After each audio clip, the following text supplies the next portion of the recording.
Alright guys, alhamdulillah, it's time to iftar. This is my iftari today. This is how my plate looks. And I have chicken kebab wrap. I have one mirchi, which is jalapeno, fried jalapeno. And then I have a little bit of fish that I had left over. And then I have spring rolls and then pakoras. So let's taste test. So the very first thing I'll eat is pakora. And I'm dipping it in tamarind sauce. Wow. Spring roll.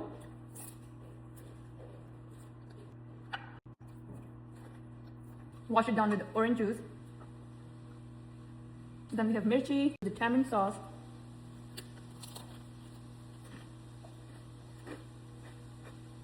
The crunch.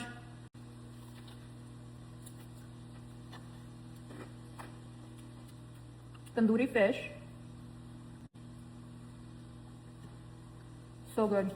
Eat the wrap. Mmm.